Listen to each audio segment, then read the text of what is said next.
कभी विवाह देखा है? नहीं, विवाह क्या होता है? आओ मैं दिखाती हूँ विवाह क्या होता है, चलो मेरे साथ। ये होता है विवाह, इसे बारात कहते हैं। दीदी, बारात में कौन कौन होता है और क्या क्या होता है? बारात में एक दूल्हा होता है, उसके परिवार वाले होते हैं, वो झूमते गाते नाचते मंडप की ओर जाते हैं। अच्छा, इनमें से दूल्हा कौन है?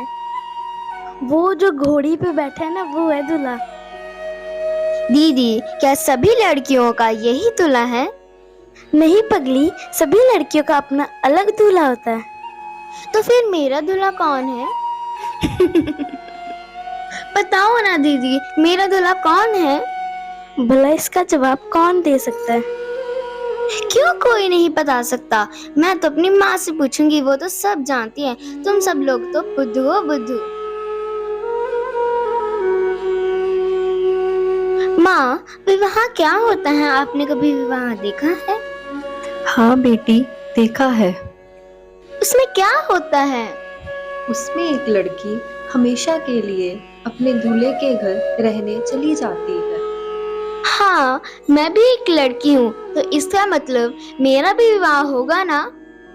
हाँ बेटी। तो फिर हम भी अपने दूल्हे के घर जाएंगे ना? हाँ जरूर बेटी। हमारा दूल्हा कौन होगा? हमें नहीं पता। पर आपको तो सब पता है ना? ये है तुम्हारा दूल्हा मीरा। श्री गिरधर गोपाल, ये है मेरे दूल्हे। ये मुझे विवाह के ले जाएंगे। ये तो कितने अच्छे और प्यारे हैं मेरे दूल्हे, श्री गिरधर गोपाल।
ताईसा, अगर आप यहाँ हमारे विवाह के बारे में बात करने आई हैं, तो व्यर्थ है, क्योंकि हमने अपना पति श्री कृष्ण को मान लिया है और अब हम किसी और से अपना विवाह नहीं कर सकते।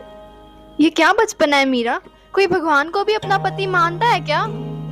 आप अपने पति को अपना भगवान मान सकती हैं, तो अगर मैंने अपने भगवान को अपना पति मान लिया तो मुझे पागल क्यों कहा जा रहा है? तो जो तुम्हारे ताऊसा ने मेवाड़ पति को वचन दिया है, उसका क्या होगा? ताऊसा ने तो सिर्फ मेवाड़पति को वचन दिया है, पर हम तो जगत स्वामी से वचनबद्ध हैं।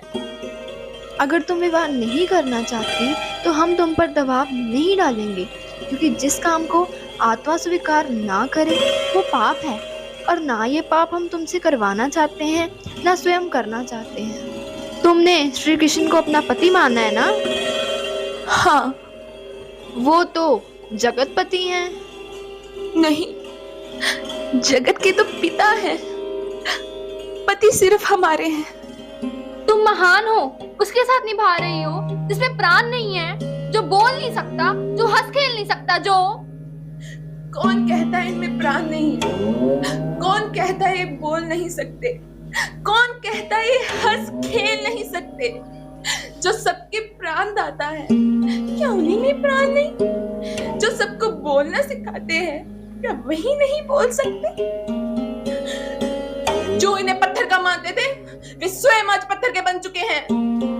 मीरा, इस संसार में भगवान सबसे ऊपर हैं, क्योंकि वो रचयिता है, पर उनसे भी ऊपर इंसान है, क्योंकि हम ही उनकी रचना है। तभी तो हम सभी में अपने गिरिधर का रूप देखते हैं। तो फिर यही रूप तुम राजकुमार भोजराज में क्यों नहीं देखती? जी, भगवान श्री कृष्ण का अंश मानकर तुम भोजराज से विवाह क्यों नहीं कर लेती? आप यहाँ हमें बातों के चक्रव्यूह में फंसाने आए हैं। नहीं मीरा, तुम भोजराज के साथ संबंध को सिर्फ एक धार्मिक गठबंधन मत समझो, क्योंकि इससे दो साम्राज्यों का मिलन होगा, जिससे देश हित होगा। देश हित? हाँ मीरा, देश हित, क्योंकि हमारा देश विदेशियों से घिरा हुआ है और हमारी आजादी खतरे में है। क्या तुम श्री कृष्ण की बनाई गई इस दुनिया पर इंसान को इंसान का गुलाम देख पाओगी? हाँ मीरा, हाँ। ये क्या कह रही है ताईसा? सच्चाई है मीरा, सच्चाई।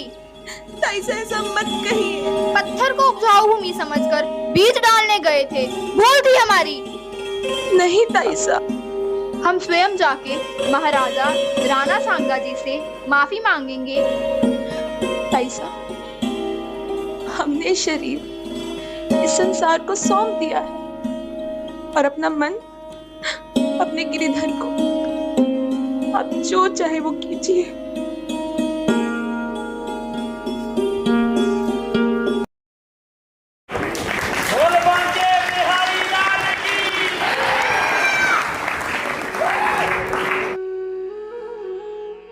मीरा भाभी सा नहीं दिखाई दे रही है, उनसे भेंट करनी थी, उनका आशीर्वाद लेना था।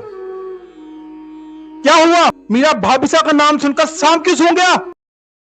ये मीरा बाईसा की आवाज है, वो भजन गा रही है। चित्तौड़ की राज परिवार की बहू को यह काम शोभा नहीं देता। भाईसा, भाभीसा के लिए उनके गिरिधर गोपाल के साथ संबंध से महत्वपूर्ण और कुछ भी नहीं है, और जब वो प्रभु प्रेम में रमती है ना, तो उन्हें किसी नियम, किसी मर्यादा का ख्याल नहीं रहता। चित्तौड़ के राज परिवार के नियमों की उल्लंघना करना मैं कभी भी बर्दाश्त नहीं करूंगा, चाहे ही फिर वो मीरा भाभीसा ही क्यों ना हो। प्रणाम राणा विक्रमादित्य सा। अच्छा किया जो चित्तौड़ आते ही आप मेरे गिरिधर गोपाल के पास आए। अब आपको इनका आशीर्वाद मिलेगा, जो चित्तौड़ के सुशासन में आपकी सहायता करेगा। सुशासन तो तभी होगा जब अनुशासन होगा, और चित्तौड़ का अनुशासन राज परिवार से शुरू होता है। आपके दुखों को देखकर हमने आपकी भूलों को माफ कर दिया। भूल? कैसी भूल राणा सा? इतने ऊंचे सुर में गाना एक रानी को शोभा नहीं देता।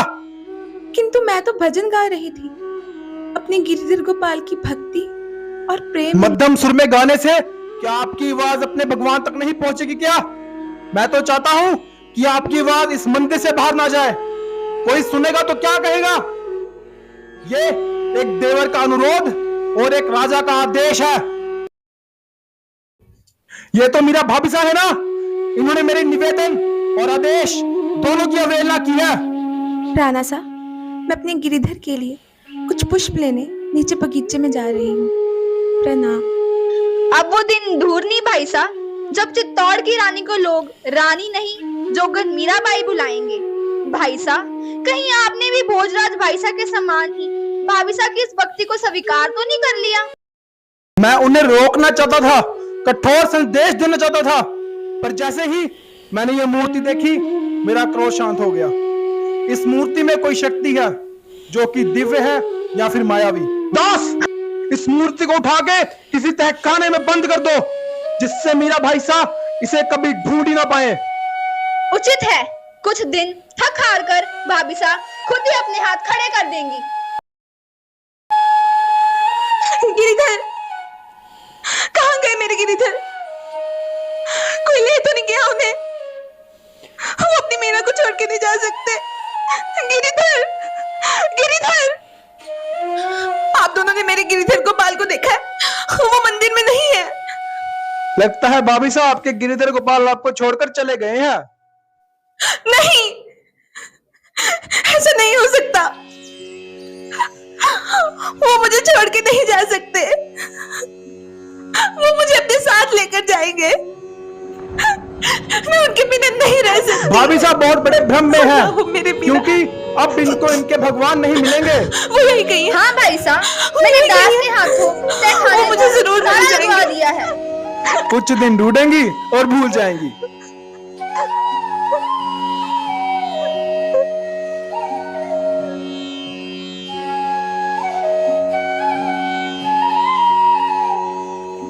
लल्ला, कौन हो तुम?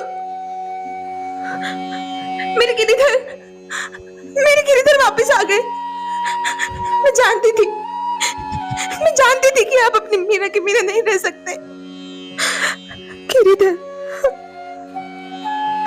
गिरिधर, मेरे गिरिधर। अगली बार अपने साथ ले जाने के लिए आइएगा। कहिए ना, ले चलेंगे ना अपने साथ, यहाँ से बहुत दूर, अपने पास। कौन था यहाँ? जवाब दीजिए, कौन था यहाँ? इतनी रात छुपकर आपसे मिलने कौन आया था? किससे बातें कर रही थी आप? और कौन? मेरे गिरिधर गोपाल आए थे, मैं उनसे ही बात कर रही थी। क्या रट लगा रखी है आपने? गिरधर आए थे, गिरधर आए थे, तो भला क्यों आएंगे? कैसे आएंगे आपसे मिलने? क्योंकि वही तो मेरे पति हैं, मेरे स्वामी हैं, मेरे प्राणनाथ हैं, मेरे। नहीं भाई साहब, नहीं भाई साहब, आप ये क्या करने जा रहे हैं? वो एक निशस्त्र नारी है, उस पर वार क्या हमारी मर्यादाओं के विपरीत नहीं? अगर मेरे गिरिधर से मिलना अपराध है तो मुझे मृत्यु स्वीकार है। भाभी साहब, एक बात याद रखिएगा कि जब मर्यादाओं का बांध टूटता है ना, तो जल तांडव करता है। भाई साहब यहाँ से इतने क्रोध से निकले अंतिम समय कहीं कुछ होता है। अनुचित ना कर बैठे, मुझे उन्हें रोकना होगा। दास, कल सुबह मीरा बाई साहब के प्रसाद के चरणामृत से ये जहर का प्याला बदल देना। प्रणाम प्रभु, प्रणाम मेरे गिरिधर गोपाल। भाभी साहब संभालिए खुद को। राजवैद्य जी को बुलाओ कोई जल्दी। इस विष की औषधि बस वही प्रदान कर सकते हैं। नहीं, मैंने विष नहीं, मैंने तो अपने प्रभु का चरणामृत पिया है, मेरे गिरिधर गोपाल का प्रसाद। भाभी साहब, राणा जी ने आपके लिए ये विष भेजा था, जो कि प्राण लेकर ही रहता है। पर मैं तो ठीक हूँ। राणा जी ने चाहे जहर भेजा हो, पर मैंने तो प्रसाद पिया है ना। पर भाभी साहब, विष तो विष होता है। विष हो या जल, जब मेरे प्रभु के चरणों को छूता है तो चरणामृत बन जाता है। ऐसी क्या भूल हो गई मुझसे कि राणा जी ने ये कदम उठाया? भूल तो हमसे हुई है। मेरे सम्मान राणा जी भी आपकी भक्ति और प्रभु प्रेम को नहीं देख पाए। वो तो केवल इस परिवार की मर्यादाओं को लेकर चिंतित हैं। अपने पति की मृत्यु के बाद भी साधु संतों के साथ नाचना और गाना। कैसी मर्यादाएं! देख रहे हैं मेरे गिरिधर गोपाल, लोगों को मेरा नाचना गाना तो दिखता है, लेकिन पवित्रता नहीं, प्रभु भक्ति नहीं। जिसने विष को अमृत बना दिया, ये मीरा उसके प्रेम में कैसे ना नाचे? आज तो मैं अपने पांव को उठने से ना रोक सकूंगी, ना ही नाचने से रोक सकूंगी।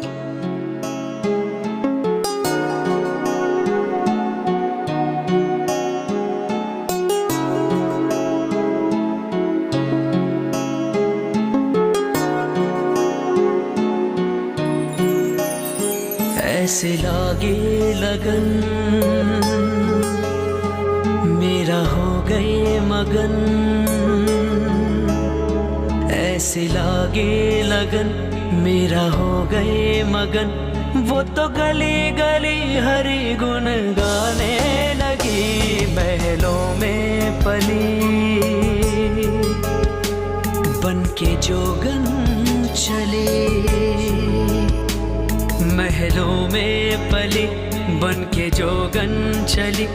मेरा रानी दीवानी कहने लगी, ऐसे लागे लगन मेरा हो गए मगन।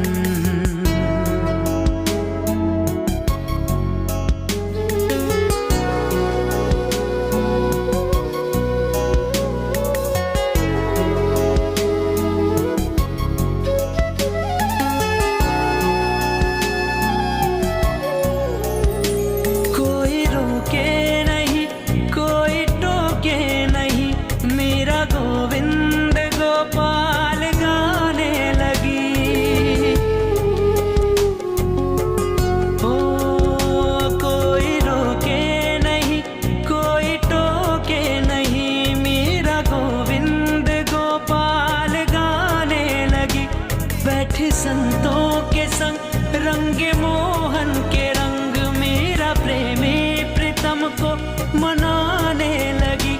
वो तो गली गली हरि गुण गाने लगी, ऐसे लागे लगन मेरा हो गई मगन।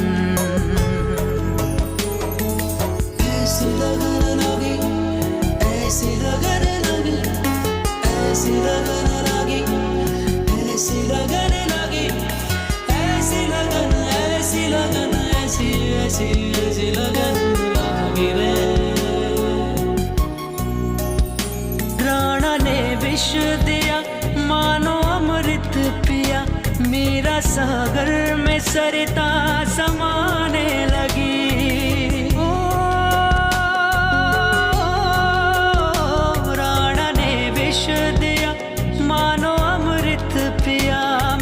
सागर में सरिता समाने लगी, दुख लाखों सहे मुख से गोविंद कहे, मेरा गोविंद गोपाल गाने लगी। वो तो गली गली गली हरि गुण गाने लगी, ऐसे लागे लगन मेरा हो गए मगन, ऐसे लागे लगन मेरा हो गए मगन। वो तो गली गली हरि गुण गाने लगी, महलों में पली बन के जोगन चली। मेरा रानी दीवानी कहने लगी, ऐसे लागे लगन मेरा हो गए मगन। ऐसे मेरे जाने का समय आ गया है। कहीं आप चित्तौड़ का त्याग करने को तो नहीं कह रही ना भाभी साहब?